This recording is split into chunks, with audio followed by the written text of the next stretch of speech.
But it does have everything to do with social and political engineering. The idea of divvying up the resources, America's resources, according to race, is really vulgar. And it really is something that needs to end. You know, we really need not to have, you know, X number of dollars for Mexicans or X number of dollars for Asians, you know, based upon a percentage. You know, we need to have equal amount of dollars for the citizens of this country. Many in the media have suggested that with the election of Barack Obama, the first African-American U.S. president, that we now live in a post-racial society where the vestiges of scientific racism have all but disappeared. But is this the case? Well, you know, the election of Barack Obama, you know, the effect that it will have on the foundation, the principles of scientific racism, will be to diminish it. Right now,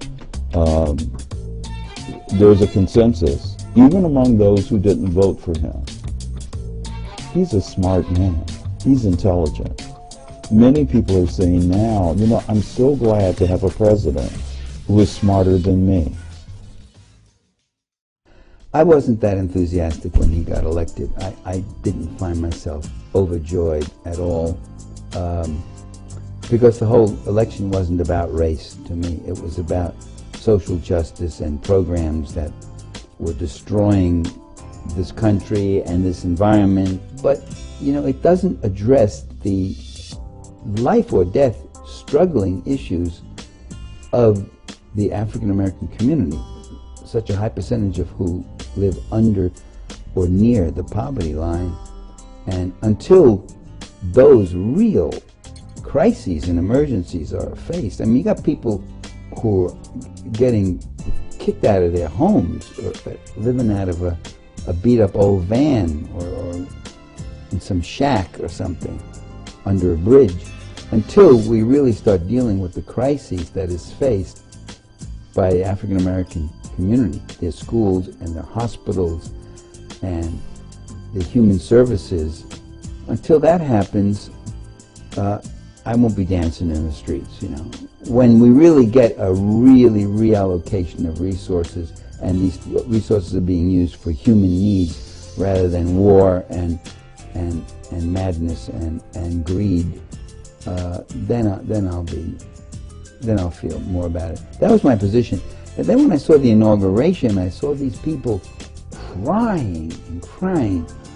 You know, then it hit me, and I realized, there's a lot at stake here. There was a lot for some people. You know, it meant so much, and that gave me a different feeling. And I thought, well, that was a good victory.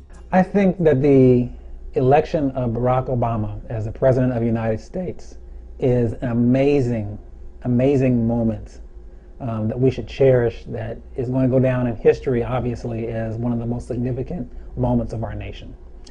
Do I think that it's going to mitigate, ameliorate, shift, enhance how we think about race? Probably shift. Will it actually change it to really say that we're going to now become much more racially aware, much more positive about blacks? I think in a small way there's going to be an enhancement. I don't think that racism is going to go away overnight. We have seen stereotypes. It's just like the horror movie Freddy. Just when you thought you've seen the last of him, you know, he's back again.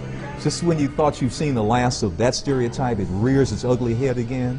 Sometimes unexpected places and unexpected times.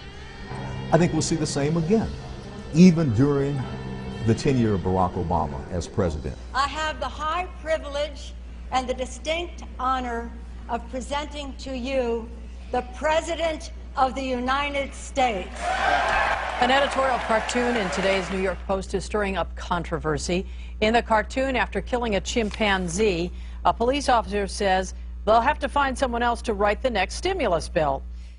There is a long, nauseating history and a particularly revolting strain of racism which has compared black people to apes. It reappeared last summer and fall during the campaign, and repeatedly so. From cartoonist Sean Dalonis and the New York Post, cops shooting and killing a chimpanzee. The caption there, quote, "They'll have to find someone else to write the next stimulus bill." The obvious reference is to Monday's story of the crazed pit chimpanzee who was shot by police in Stamford, Connecticut after it attacked a woman there. The inferences might be best illustrated by this T-shirt from the last presidential campaign, then Senator Obama as Curious George. The mayor of Los Alamitos, California, is apologizing today for an email he sent. It's being called racist and offensive. You be the judge here. The mayor emailed out a picture showing the White House lawn planted with watermelons with the title, "No Easter egg hunt this year." An African-American businesswoman and a community volunteer who received the email says she was horrified. A cartoon featuring a picture of Democratic presidential candidate Barack Obama on a $10 food stamp, surrounded by a bucket of chicken, Kool-Aid, ribs, and watermelon, was circulated in a newsletter to members of the Chaffee community of Republican women in the Inland Empire. At least 2 members of the group are outraged and asking for a public apology. The name is what puts this pastry over the top. I call them drunken Negro heads. What's the problem with that? Fox 5's Arnold Diaz confronted Ted this week about the cookies and what he allegedly said about President Barack Obama. Don't you think it's like promoting racism? No. To say drunken Negro? I mean, isn't that an unflattering portrait? Drunken Negro face cookie. It just seems like you're singling out black people, making a cookie that has a very unflattering face on it with an unflattering name. It's not unflattering. It's not? No, it's not. Look at it. I think it's a fun face. He said these cookies are in honor of our new president, who will get what's coming to him, just like Lincoln. Madam Speaker, the President of the United States.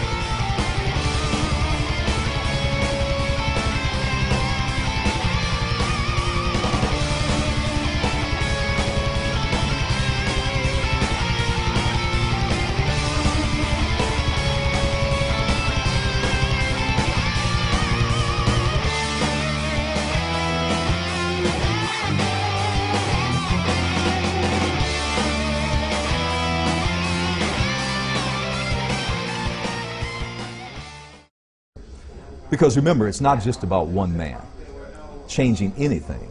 You know, it's about a whole culture. It's about a historical construct that needs to be changed. That doesn't change overnight. That doesn't change with just one person. Can that one person of significance in the march of time and events, can that influence change? Absolutely. There's no question about that. Nothing stays the same. But at the same time, it sounds like a truism, it sounds like a cliche to say this, but I think it applies in this case. The more things change, the more things stay the same. It's not until we shift the way we have socially manufactured race that we're going to begin to rethink how we consider people of color. I think when talking about writing the final epitaph for scientific racism, I think we're kidding ourselves if we think that is going to be just a total done deal in our lifetime. And in the lifetime of, say, this generation now, 20, 30 years, I think there will still be some vestiges of that, simply because it's just too deeply inculcated. And not just older, those of the older generation, but certainly young people certainly have some of those ideas too from the past. I think you African Americans just need to keep doing what we've always done. We have come a long way. I don't think there's any doubt about that. Do we have a long way to go? Of course. But we have come a long way. Why have we come so far? In a relative, in human history, short span of time. You have to remember, the end of legal segregation, we're only one generation removed from the formal end of legal segregation with the Civil Rights Bill and the Voting Rights Act of 1964, 1965. That's a short of tiny, tiny speck on the sands of time in human history.